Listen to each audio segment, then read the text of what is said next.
பக்கத்துணையாக இருந்த பெரும் செல்வங்கள் இங்கே நிறையாக இருக்கின்ற கிராமத்தில் இருக்கிறார். இங்கே மின்சார அதிகாரிகள் எல்லாம் வந்திருப்பதும் எங்களுக்கெல்லாம் இந்த மண்ணுக்கு ஒரு பெருமை, இந்த ஊருக்கு ஒரு பெருமை, இந்த கிராமத்திலே வாழ்கின்ற மக்களுக்கு ஒரு சிறப்பு.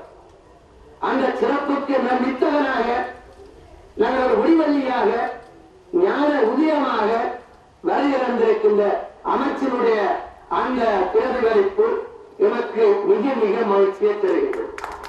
உண்மையிலே நாங்கள் செய்ய வேண்டிய பணிகள் என்ன, இவர்கள் செய்ய வேண்டிய பணிகள் என்ன, ஏகப்பட்ட பணிகளை எமக்காக நாளிலும் பொழுதிலும் இந்த மாவட்டத்திற்கு மட்டுமல்ல வடபகுதியிலே வாழ்கின்ற அனைத்து தேசங்களுக்கும் உயிர் நாடியாக நின்று செய்யப்பட்டுக் கொண்டிருக்கின்றார். உங்களுடைய இந்த கிராமம் முன்னேற வேண்டுமையானால் நீங்கள் அனைவரும் வெளிச்சம் என்று சொன்னால் எவ்வளவு கோடிக்கணக்கான செலவுகள், எத்தனையோ பேர் நின்று வெளியில உழைத்துத்தான் உங்களுக்கான அந்த வெளிச்சம் கிடைக்குது. அப்ப அந்த விடயங்களை முன்னெடுப்பது உண்மையிலேயே அரசியல் பலம்தான். அதை நீங்கள் கவனத்தில் எடுத்து இந்த புதிய நிர்வாகத்துக்கு நீங்கள் சரியாக ஒத்துழைப்பதன் ஊடாகத்தான் இந்த கிராமம் முன்னேற்றமான பாதையில் செல்ல முடியும். உங்களுடைய வாழ்வாதாரங்களை சரியான முறையில் படிப்படியாக முன்னெடுத்து செல்ல முடியும் என்று உங்களுக்கு இந்த மின்சார வசதி கிடைத்திருக்கின்றது.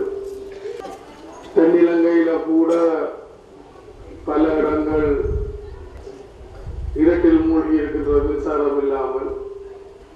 ஆனால் எங்களுடைய அரசாங்கத்துடைய கொள்கையின்படி எல்லோருக்கும் மின்சாரம் என்ற வகையில் வடமாகாணத்தில் எங்களுடைய அதிகாரிகள், அதுக்கு பொறுப்பாக இருக்கக்கூடிய அதிகாரிகள் மிக வேகமாக விரைவாக அதை செயல்படுத்தி வருகின்றார்கள். எனக்கு தெரியும், நீங்கள் மூழ்குடியார முந்தி பல கஷ்டங்கள் துன்பங்களுக்கு உள்ளாகி வந்த நீங்கள். ஆனால் இன்றைக்கு ஓரளவுக்கு பரவாயில்லை. இது போதாது, ஆனால் இன்றைக்கு அது பரவாயில்லை. அது நிச்சயம் உங்களுக்கு ஒரு ஒளிமயமான எதிர்காலம் இருக்குது. இன்றைக்கு இருக்கிற வாழ்க்கை தரத்தை இன்னும் நாங்கள் அதிகரித்துத்தான் அதிகரிப்போம். உங்களுடைய எண்ணம், உங்களோட வாழ்க்கை தரத்தை இன்னும் முன்னேற்றுவதற்காகத்தான் நாங்கள் முழு முயற்சி எடுப்போம். அதுக்கு எங்களுக்கு உங்களுடைய உதவி தேவை, உங்களோட பக்கபலம் தேவை, உங்களோட பங்களிப்பு தேவை.